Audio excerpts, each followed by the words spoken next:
എല്ലാവർക്കും നമസ്കാരം. എല്ലാവർക്കും ട്രൂ എംഎല്ലിലേക്ക് സ്വാഗതം.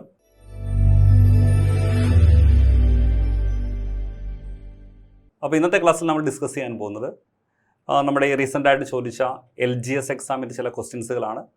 നമുക്കറിയാം ബയോളജി വളരെ ഇമ്പോർട്ടൻ്റ് ആയ ഒരു ടോപ്പിക്കാണ് നമ്മളുടെ LGS എക്സാമിന്. ബയോളജിയിൽ നിന്ന് മാത്രമായിട്ട് 5 ക്വസ്റ്റ്യൻസും പൊതുജനാരോഗ്യം എന്ന് പറയുന്ന ഭാഗത്തു നിന്ന് 10 ക്വസ്റ്റ്യൻസും ടോട്ടൽ 15 ക്വസ്റ്റ്യൻസാണ് ബയോളജി റിലേറ്റഡ് ടോപ്പിക്കിൽ വരുന്നത്. അപ്പോൾ തീർച്ചയായിട്ടും ഈ ക്ലാസ്സുകൾ എല്ലാവരും കാണുക. അഡീഷണൽ പോയിന്റ്സുകൾ പറയുന്നുണ്ട്, കൃത്യമായിട്ട് നോട്ട് ചെയ്ത് വെക്കുക. ഉറപ്പായിട്ട് ഇത് നിങ്ങൾക്ക് എക്സാമിന് വളരെ ഹെൽപ്ഫുൾ ആയിരിക്കുന്നത്. ഓക്കെ, അപ്പോൾ നമുക്ക് ക്ലാസ്സിലോട്ട് കയറിയാലോ? ഓക്കെ അല്ലേ? ശരി. അപ്പോൾ ഒന്നാമത്തെ ക്വസ്റ്റ്യൻ നോക്കാം നമുക്ക്. വിറ്റാമിൻ B12 അപര്യാപ്തത മൂലമുണ്ടാകുന്ന രോഗം ഏതാണ്? നമുക്കറിയാം ഏതൊരു LGS എക്സാം, LGS മാത്രമല്ല ഏതൊരു PSC എക്സാമിനും ചോദിക്കുന്ന ഏറ്റവും ഇമ്പോർട്ടൻ്റ് ആയ ടോപ്പിക്കിൽ ഒന്നാണ് വൈറ്റമിൻസ്. വളരെ സിമ്പിൾ ടോപ്പിക്കാണ് അല്ലേ? ജീവകങ്ങൾ എന്ന് പറയും. അപ്പോൾ അതുമായി ബന്ധപ്പെട്ടൊരു ചോദ്യമാണ്, വിറ്റാമിൻ B12 അപര്യാപ്തത മൂലമുണ്ടാകുന്ന രോഗം ഏതാണ്? Scurvy, beriberi, megaloblastic anaemia, osteoporosis. നിങ്ങളുടെ മനസ്സിലേക്ക് ആൻസർ എത്തിയിട്ടുണ്ടാകും. ആൻസർ വിറ്റാമിൻ B12 അപര്യാപ്തത മൂലമുണ്ടാകുന്ന രോഗമാണെന്ത്? മെഗലോബ്ലാസ്റ്റിക് അനീമിയ അല്ലേ? അപ്പോൾ നമുക്കറിയാം എന്താണ് ഈ വിറ്റാമിൻസ് നമ്മൾ ജീവകങ്ങൾ എന്ന് പറയാറുണ്ട്. ജീവകങ്ങൾ എന്നാണ് നമ്മൾ വിറ്റാമിൻസിനെ വിളിക്കുന്നത്. ഈ വിറ്റാമിൻ എന്ന പദം ആദ്യമായിട്ട് ഉപയോഗിച്ചത് ആരാണെന്നറിയാമോ നിങ്ങൾക്ക്? ആരാണത്? കസിമീർ ഫങ്ക് ആണ് അല്ലേ? അപ്പോൾ കസിമീർ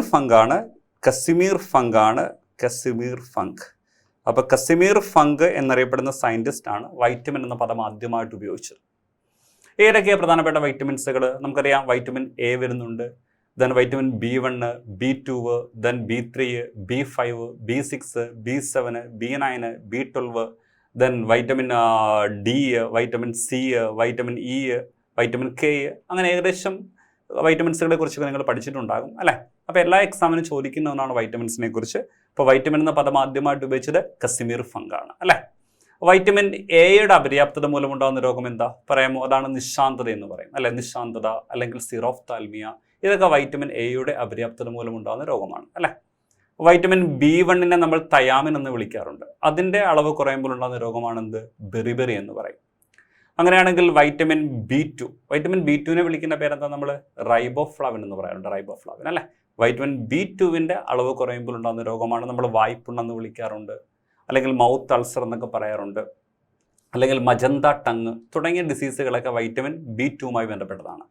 വൈറ്റമിൻ B3 ആണെങ്കിൽ നമ്മൾ നിയാസിൻ എന്ന് വിളിക്കാറുണ്ട്. വൈറ്റമിൻ B3 അളവ് കുറയുമ്പോഴാണ് പെല്ലഗ്ര. ഒരുപാട് PSC എക്സാമിന് ചോദിച്ചിട്ടുണ്ട്. പെല്ലഗ്ര എന്ന രോഗം ഉണ്ടാകുന്നത് ഏത് വൈറ്റമിൻ്റെ കുറവാണ്? വൈറ്റമിൻ B3 അല്ലെങ്കിൽ നിയാസിൻ്റെ കുറവാണ്. ഓക്കെ, അപ്പോൾ ഇവിടെ വൈറ്റമിൻ B12 ആണ്. വൈറ്റമിൻ B12 അളവ് കുറയുമ്പോൾ ഉണ്ടാകുന്ന രോഗം എന്താണ്? മെഗാലോബ്ലാസ്റ്റിക് അനീമിയാണ്.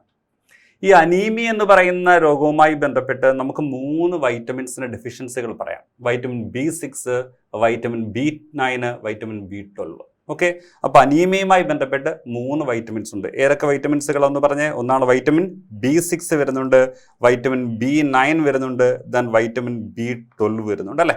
ഇത് 3 പേരുമാണ്. കാരണം ഈ 3 പേരും RBCയുടെ നിർമ്മാണത്തിന് ആവശ്യമാണ് അല്ലേ? അപ്പോൾ എക്സാമിന് ചോദിക്കാം, ചുവന്ന രക്താണുക്കളുടെ നിർമ്മാണത്തിന് ആവശ്യമായ വൈറ്റമിൻ ഏതൊക്കെയാണ്? B6, B9, B12 ആണ്. അതിൽ B6 നമ്മൾ വിളിക്കുന്ന പേരെന്താ? പിരിഡോക്സിൻ എന്ന് വിളിക്കും. B9 വിളിക്കുന്ന പേരെന്താ? Folic acid. B12 വിളിക്കുന്ന പേരെന്താ? സയനോകൊബാലം എന്ന് പറയും. അപ്പോൾ ഈ 3 വൈറ്റമിൻസുകളും എന്തിനാവശ്യമാണ്? നമ്മളുടെ RBCയുടെ നിർമ്മാണത്തിന് ആവശ്യമാണ്. അതുകൊണ്ട് തന്നെ ഈ 3 വൈറ്റമിൻസിൻ്റെ കുറവ് മൂലം എന്തുണ്ടാകാറുണ്ട്? അനീമിയ ഉണ്ടാകാറുണ്ട്. പക്ഷെ ഓരോന്നും ഓരോ പേരിൽ അറിയപ്പെടുന്നത്. പ്രത്യേകിച്ച് വൈറ്റമിൻ B6 കുറഞ്ഞാൽ എന്താണത്? മൈക്രോസൈറ്റിക് അനീമിയാണ്. നോട്ട് ചെയ്ത് വെക്കുക. B6 അളവ് കുറയുമ്പോൾ എന്താ ഉണ്ടാകുന്നത്? മൈക്രോസൈറ്റിക് അനീമിയാണ്. എന്താണത്? മൈക്രോസൈറ്റിക് അനീമിയാണ്. അങ്ങനെയാണെങ്കിൽ വൈറ്റമിൻ B9 അളവ് കുറയുമ്പോൾ ഉണ്ടാകുന്ന അനീമിയ വിളിക്കുന്ന പേരെന്താ? അതിനെയാണ് നമ്മൾ പ്രധാനമായിട്ടും മെഗലോബ്ലാസ്റ്റിക് അനീമിയ എന്ന് പറയാറുണ്ട്. പക്ഷേ നമ്മൾ B9 കുറഞ്ഞു കഴിഞ്ഞാലും B12 കുറഞ്ഞു കഴിഞ്ഞാലും എന്താണ്? മെഗലോബ്ലാസ്റ്റിക് അനീമിയ പറയാറുണ്ട്. പക്ഷെ കൃത്യമായിട്ട് പറഞ്ഞു കഴിഞ്ഞാൽ വൈറ്റമിൻ B9 അളവ് കുറയുമ്പോഴാണ് മെഗലോബ്ലാസ്റ്റിക് അനീമിയ ഉണ്ടാകുന്നത്. വൈറ്റമിൻ B12 അളവ് കുറയുമ്പോൾ പെർനീഷ്യസ് അനീമിയ ഉണ്ടാകുന്നത്. ഓക്കെ, B6 കുറയുമ്പോൾ ഉണ്ടാകുന്നത് മെഗലോബ്ലാസ്റ്റിക് അനീമിയാണ്. അങ്ങനെയാണെങ്കിൽ വൈറ്റമിൻ B12 കുറയുമ്പോഴാണ് എന്തുണ്ടാകുന്നത്? പെർനീഷ്യസ് അനീമിയ ഉണ്ടാകുന്നത്. എന്തുണ്ടാകുന്നത്? വൈറ്റമിൻ B12 കുറയുമ്പോൾ ഏത് അനീമിയ ഉണ്ടാകുന്നത്? പെർനീഷ്യസ് അനീമിയാണ് പെർനീഷ്യസ് അനീമിയാണ്. പക്ഷെ നമ്മുടെ ക്വസ്റ്റിനകത്ത് വൈറ്റമിൻ B12 അളവ് കുറയുമ്പോൾ മെഗലോബ്ലാസ്റ്റിക് എപ്പോഴും നമ്മൾ ഓപ്ഷൻസുകൾ സെലക്ട് ചെയ്യേണ്ടത് തന്നിരിക്കുന്ന ഓപ്ഷൻസുകൾ ബേസ് വെച്ചാണ് സെലക്ട് ചെയ്യേണ്ടത്. ഓക്കെ, അപ്പോൾ കൃത്യമായിട്ട് പറഞ്ഞു കഴിഞ്ഞാൽ B6 കുറയുമ്പോൾ മൈക്രോസൈറ്റിക് അനീമിയ, B9 കുറയുമ്പോൾ മെഗാലോബ്ലാസ്റ്റിക് അനീമിയ, B12 കുറയുമ്പോൾ എന്താണത്? പെർനീഷ്യസ് അനീമിയാണത്. ഓക്കെ, അപ്പോൾ നമ്മൾ ഇവിടെ പെർനീഷ്യസ് അനീമിയ പറയുന്നില്ല, മെഗാലോബ്ലാസ്റ്റിക് അനീമിയ എന്നാണ് പറയുന്നത്. അപ്പോൾ അങ്ങനെ വന്നു കഴിഞ്ഞാലും തന്നിരിക്കുന്ന ഓപ്ഷൻ വെച്ചുകൂടി നമുക്ക് വൈറ്റമിൻ B12 അപര്യാപ്തതയായിട്ട് നമുക്ക് മെഗാലോബ്ലാസ്റ്റിക് അനീമിയ എടുക്കാം നമുക്ക്. ഓക്കെ ആണല്ലോ. പിന്നെ സ്കർവി നമ്മൾ ഓൾറെഡി പറഞ്ഞു. സ്കർവി എന്താണത്? വൈറ്റമിൻ സിയുടെ അളവ് കുറയുന്ന അവസ്ഥയാണ്. ബെറിബെറി ആണെങ്കിൽ എന്താണത്? വൈറ്റമിൻ B1 അളവ് കുറയുന്ന അവസ്ഥയാണ്. ഓസ്റ്റിയോപൊറോസിസ് ഒക്കെ പ്രധാനമായിട്ട് വൈറ്റമിൻ ഡിയുടെ അളവ് കുറയുന്ന അവസ്ഥയാണത്. പിന്നെ ക്ലാസ്സുകൾ നമ്മൾ ഡീറ്റെയിൽഡ് അതിനെക്കുറിച്ച് ഡിസ്കസ് ചെയ്യുന്നതാണ്. ഇപ്പോൾ ഒരു ക്വസ്റ്റ്യൻ ഡിസ്കഷൻ ആയതുകൊണ്ട് ഇത്രയും പോയിന്റ്സുകൾ പറയുന്നു, എല്ലാവരും നോട്ട് ചെയ്ത് പഠിക്കാതെ. Okay, yes. അടുത്ത രണ്ടാമത്തെ ചോദ്യമാണ്, മനുഷ്യഹൃദയത്തെ പൊരിഞ്ഞു കാണുന്ന ഇരട്ടസ്തരമുള്ള ആവരണം ഏതാണ്? മനുഷ്യഹൃദയത്തെ പൊരിഞ്ഞു കാണുന്ന ഇരട്ടസ്തരമുള്ള ആവരണം ഏതാണ്? നോക്കാം നമുക്ക്. ഓപ്ഷൻസ്: പെരികാർഡിയം വരുന്നുണ്ട്, മൈലിൻ ഉറ വരുന്നുണ്ട്, പ്ലൂറസ്തരം വരുന്നുണ്ട്, പ്ലാസ്മ സ്തരം വരുന്നുണ്ട്. നിങ്ങളുടെ മനസ്സിലേക്ക് ആൻസർ എത്തിയിട്ടുണ്ടാകും. മനുഷ്യഹൃദയത്തെ പൊരിഞ്ഞു കാണുന്ന ഇരട്ടസ്തരമുള്ള ആവരണത്തെ വിളിക്കുന്ന പേരാണത് പെരികാർഡിയം. എന്താണത്? പെരികാർഡിയം എന്ന് പറയും. ആണല്ലോ. നമുക്കറിയാം, നമുക്ക് 3 പ്രധാനപ്പെട്ട ഓർഗൻസുകളുണ്ട് അല്ലെ, വൈറ്റൽ ഓർഗൻസുകൾ. ഏതൊക്കെയാ? നമ്മുടെ തലച്ചോറ് വരുന്നുണ്ട്, നമ്മുടെ ഹൃദയം വരുന്നുണ്ട്, നമ്മുടെ ശ്വാസകോശം വരുന്നുണ്ട്. ഇതിന് 3നും സംരക്ഷണ സ്ഥലങ്ങളും ഉണ്ട്. നമ്മുടെ തലച്ചോറിനെ പൊരിഞ്ഞു കാണപ്പെടുന്ന 3 പാളികളുള്ള ഒരു സ്ഥലമുണ്ട്. അതിനെ വിളിക്കുന്ന പേരെന്താ? മെനിഞ്ചസ് എന്ന് പറയും. നിങ്ങൾ പഠിച്ചിട്ടുണ്ടാകും അല്ലെ. അപ്പൊ നമ്മുടെ തലച്ചോറിനെ പൊരിഞ്ഞു കാണപ്പെടുന്ന നമ്മുടെ ബ്രെയിനെ അല്ലെ, തലച്ചോറിനെ പൊരിഞ്ഞു കാണപ്പെടുന്ന 3 പാളികൾ, 2 അല്ല 3 പാളികളുള്ള ഒരു സ്ഥലമുണ്ട്. അതിനെ വിളിക്കുന്ന പേരെന്താ? നമ്മൾ മെനിഞ്ചസ്. എന്താണത്? മെനിഞ്ചസ് എന്ന് പറയാറുണ്ട് അല്ലെ. അങ്ങനെയാണെങ്കിൽ നമ്മുടെ ഹൃദയത്തെ പൊരിഞ്ഞു കാണപ്പെടുന്ന ഇരട്ടപ്പാളിയുള്ള സ്ഥലം, അതല്ലേ നമ്മുടെ ചോദ്യം. എന്താ വിളിക്കുന്ന പേര്? പെരികാർഡിയം. എന്താ വിളിക്കുന്ന പേര്? പെരികാർഡിയം എന്ന് പറയും. പെരികാർഡിയം. കാർഡിയം എന്ന കാർഡിയ എന്ന വാക്ക് ഹൃദയവുമായി ബന്ധപ്പെട്ടതാണ് അല്ലെ. അങ്ങനെയാണെങ്കിൽ നമ്മളുടെ ശ്വാസകോശത്തെ പൊരിഞ്ഞു കാണപ്പെടുന്ന ഇരട്ട സ്ഥലമുള്ള പാളിയെ വിളിക്കുന്ന പേരെന്താ? നമ്മൾ പ്ലിയൂറ എന്ന് പറയും. എന്താ വിളിക്കുന്ന പേര്? പ്ലിയൂറ എന്ന് പറയും അല്ലെ. അപ്പോൾ നമുക്ക് 3 വൈറ്റൽ ഓർഗൻസുകളുണ്ട്. ഏതൊക്കെയാണ് 3 പ്രധാനപ്പെട്ട വൈറ്റൽ ഓർഗൻസുകൾ? തലച്ചോറ്, ഹൃദയം, ശ്വാസകോശം. 3നും സംരക്ഷണ ആവരണങ്ങളുണ്ട്. നമ്മളുടെ തലച്ചോറിനെ പൊരിഞ്ഞു കാണപ്പെടുന്ന 3 പാളികൾ, 2 അല്ല 3 പാളികളുള്ള സ്ഥലത്തെ വിളിക്കുന്ന പേരാണെന്ത്? മെനിഞ്ചസ്. ഹൃദയത്തെ പൊരിഞ്ഞു കാണപ്പെടുന്ന 2 പാളികളുള്ള സ്ഥലമാണെന്ത്? പെരികാർഡിയം. അങ്ങനെയാണെങ്കിൽ നമ്മളുടെ ശ്വാസകോശത്തെ പൊരിഞ്ഞു കാണപ്പെടുന്ന 2 പാളികളുള്ള സ്ഥലമുണ്ട്. അതിനെ വിളിക്കുന്ന പേരാണെന്ത്? പ്ലിയൂറ. എന്താണത്? പ്ലിയൂറ എന്ന് പറയും. ഇനി ഇവിടെ ഒരു ഓപ്ഷൻ കൊടുത്തിരിക്കുന്ന മയലിൻ ഉറ. എന്താണ് ഈ മയലിൻ ഉറ? നമുക്കറിയാം, നിങ്ങൾ ന്യൂറോണുകൾ, നാഡീകോശങ്ങൾ കേട്ടിട്ടുണ്ട് അല്ലെ. ശരീരത്തിലെ ഏറ്റവും നീളം കൂടിയ കോശങ്ങളല്ലേ നാഡീകോശങ്ങൾ? ആണല്ലോ.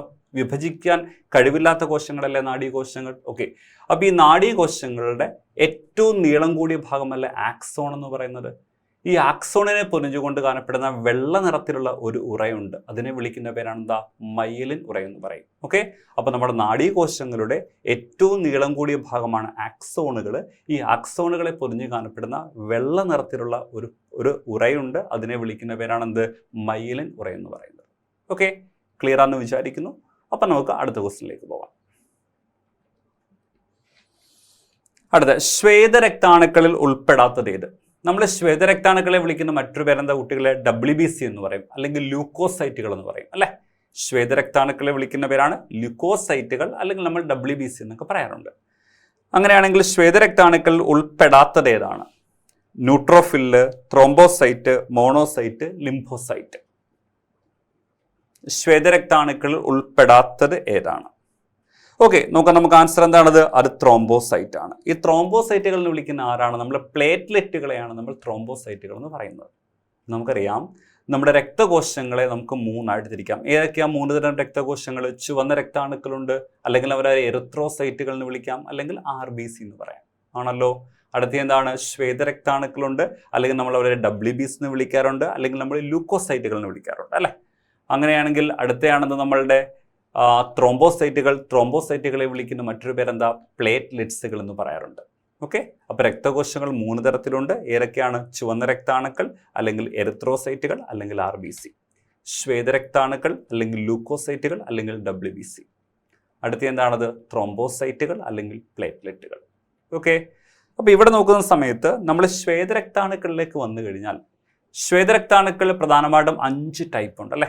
ഏതൊക്കെയാണ് ഈ 5 ടൈപ്പ് ശ്വേതരക്താണുക്കൾ? ശ്വേതരക്താണുക്കൾ 5 ടൈപ്പ് WBCകൾ നമുക്കുണ്ടല്ലേ? ഏതൊക്കെയായ കുട്ടികളെ 5 ടൈപ്പ് WBCകൾ? അതിൽ ഒന്നിനെ വിളിക്കുന്ന പേരാണെന്ത്? ന്യൂട്രോഫില്ലുകൾ. അടുത്തയാണെന്ത്? ബേസോഫില്ലുകൾ. അടുത്തയാണെന്ത്? ഈസ്നോഫില്ലുകൾ. അടുത്ത എന്താ? മോണോസൈറ്റുകൾ. അടുത്ത എന്താണത്? ലിംഫോസൈറ്റുകൾ അല്ലേ? അപ്പോൾ WBCകൾ 5 ടൈപ്പുകളുണ്ട്.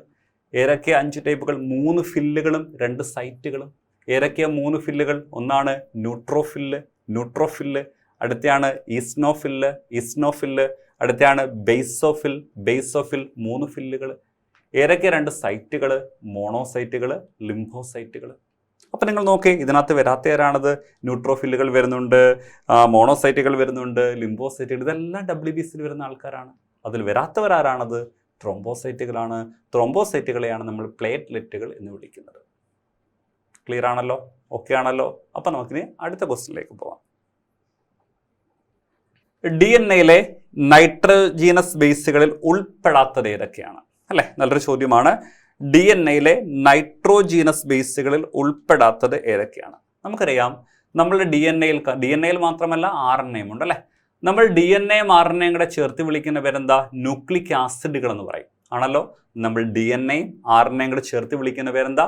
ന്യൂക്ലിക് ആസിഡുകൾ എന്ന് പറയും. ഓക്കെ, അപ്പൊ ന്യൂക്ലിക് ആസിഡുകൾക്ക് ഉദാഹരണമാണ് ആരൊക്കെ? DNA RNA അല്ലേ? അപ്പൊ DNA RNA എന്നിവ ന്യൂക്ലിക് ആസിഡുകൾക്ക് ഉദാഹരണങ്ങളാണ്. DNA ബേസുകൾ ഏതൊക്കെയാണ് കുട്ടികളെ? DNA ബേസുകളാണ്, നിങ്ങൾ ഇങ്ങനെ പഠിച്ചാൽ മതി, ATGC. ഇതാണ് DNA ബേസുകൾ. എന്താണത്? ATGC. എളുപ്പമല്ലേ? ATGC. എന്താ ATGC?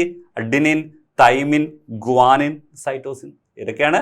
Adenine, thymine, guanine, cytosine. അങ്ങനെയാണെങ്കിൽ RNA നൈട്രജൻ ബേസുകൾ ഏതൊക്കെയാണ് ചോദിച്ചു കഴിഞ്ഞാൽ നമുക്ക് പറയാം AUGC. വളരെ സിമ്പിൾ അല്ലേ? AUGC. Adenine, uracil, guanine, cytosine. അപ്പൊ DNA ബേസുകൾ ATGC, RNA ബേസുകൾ AUGC. അപ്പൊ ചോദിക്കാം എക്സാമിന്, DNA മാത്രം കാണപ്പെടുന്ന നൈട്രജൻ ബേസ് ഏതാ? നിങ്ങൾ പറഞ്ഞേ. അഡിനിൻ DNA RNA ഉണ്ട്. നോക്ക്, ഗ്വാനിൻ RNA DNA ഉണ്ട്, സൈറ്റോസിൻ DNA RNA ഉണ്ട്. അപ്പൊ DNA മാത്രം കാണപ്പെടുന്ന ആരാണത്? തൈമിനാണ്. RNA മാത്രം കാണപ്പെടുന്ന ഏതാണത്? യുറാസിലാണ്. വളരെ സിമ്പിളായിട്ട് പഠിക്കാമല്ലോ നിങ്ങൾക്ക് അല്ലേ? വളരെ സിമ്പിളായിട്ട് നിങ്ങൾക്ക് പഠിക്കാം. അപ്പൊ DNA ബേസുകൾ ഏതൊക്കെയാണ്? ATGC ആണ്. RNA ബേസുകൾ AUGC ആണ്. ATGC എന്ന് പറയുമ്പോൾ adenine, thymine, guanine, cytosine. Okay, RNA ബേസുകൾ അഡിനിൻ, യുറാസിൽ, ഗുവാനിൻ, സൈറ്റോസിൻ.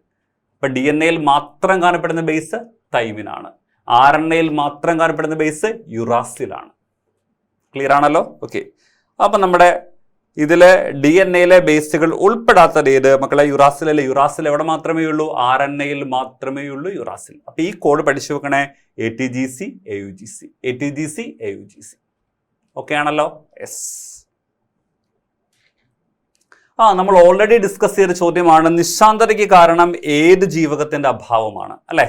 അപ്പൊ ഒന്ന് പറഞ്ഞേ. വൈറ്റമിൻ എയുടെ അഭാവം മൂലമാണ് നിശാന്തത ഉണ്ടാകുന്നത്. നമ്മൾ നിശാന്തതയ്ക്ക് ഇംഗ്ലീഷിൽ പറയുന്ന പേരെന്താ? നൈറ്റ് ബ്ലൈൻഡ്നസ് എന്ന് പറയുന്നു അല്ലെ? മങ്ങിയ വെളിച്ചത്തില് കാഴ്ചയ്ക്ക് ബുദ്ധിമുട്ടുണ്ടാകുന്ന അവസ്ഥ അല്ലെ? മങ്ങിയ വെളിച്ചത്തില് കാഴ്ചയ്ക്ക് ബുദ്ധിമുട്ടുണ്ടാകുന്ന അവസ്ഥയല്ലേ നമ്മൾ നിശാന്തത എന്ന് പറയുന്നത്? Night blindness. അതിന് കാരണം വൈറ്റമിൻ എയുടെ അപര്യാപ്തതയാണ്. നമ്മൾ വൈറ്റമിൻ എയുടെ കെമിക്കൽ നെയിം എന്താണ്? നമ്മൾ വൈറ്റമിൻ എയെ വിളിക്കുന്ന പേരെന്താ? റെറ്റിനോൾ. എന്താണ് റെറ്റിനോൾ എന്ന് പറയും? വൈറ്റമിൻ എയെ വിളിക്കുന്ന പേര് റെറ്റിനോൾ എന്ന് പറയാറുണ്ട് കേട്ടോ. വൈറ്റമിൻ എയുടെ അപര്യാപ്തതയാണ് എന്ത്? നിശാന്തത. അല്ലെങ്കിൽ മറ്റൊരു അപര്യാപ്തത കൂടിയുണ്ട്, അതിനെയാണ് സിറോഫ്താൽമി എന്ന് പറയും. എന്താ സിറോഫ്താൽമി? നമ്മുടെ കണ്ണുകളൊക്കെ ഡ്രൈ ആയി പോകുന്ന അവസ്ഥയാണ് അല്ലെ? ഡ്രൈ ഐസ് എന്നൊക്കെ പറയാറുണ്ട്. അപ്പം നിശാന്തത എന്ന് പറയുന്നത് മങ്ങിയ വെളിച്ചത്തിൽ കാഴ്ചയ്ക്ക് ബുദ്ധിമുട്ടുണ്ടാകുന്ന അവസ്ഥയാണ്. ഇംഗ്ലീഷിൽ നൈറ്റ് ബ്ലൈൻഡ്നസ് എന്ന് പറയാറുണ്ട്. സിറോഫ്താൽമിയെ നമ്മൾ കണ്ണുകളൊക്കെ വരണ്ടു പോകുന്ന അവസ്ഥയാണ്. നമ്മുടെ കണ്ണിൻ്റെയൊക്കെ ഏറ്റവും പുറമേ കാണപ്പെടുന്ന ഒരു പാളിയില്ലേ, കോർണിയ. ആ കോർണിയൊക്കെ ഡ്രൈ ആയി പോകുന്ന അവസ്ഥയാണ് എന്ത്? സിറോഫ്താൽമിയ. അതും വൈറ്റമിൻ എയുടെ അപര്യാപ്തതയാണ്. അപ്പോൾ വൈറ്റമിൻ എയെ നമ്മൾ എന്ത് വിളിക്കാറുണ്ട്? റെറ്റിനോൾ എന്ന് വിളിക്കാറുണ്ട്. വൈറ്റമിൻ എയുടെ അപര്യാപ്തത മൂലം ഉണ്ടാകുന്ന രോഗങ്ങളാണ് ഏതൊക്കെ? നിശാന്തതയും സിറോഫ്താൽമിയും. ഓക്കെ, ആദ്യമായി കണ്ടെത്തിയ വൈറ്റമിനാണ് വൈറ്റമിൻ എ കേട്ടോ. ആദ്യമായി കണ്ടെത്തിയ വൈറ്റമിൻ ചോദിച്ചാൽ വൈറ്റമിൻ എ ആണ്. അതുകൊണ്ടാണ് ഇംഗ്ലീഷ് ആൽഫബറ്റിലെ ആദ്യ ലെറ്ററായ എ കൊടുത്തിരിക്കുന്നത്. ക്ലിയർ ആണല്ലോ? ഓക്കെ ആണല്ലോ? യെസ്. അടുത്തൊരു ചോദ്യത്തിലേക്ക് പോകാം.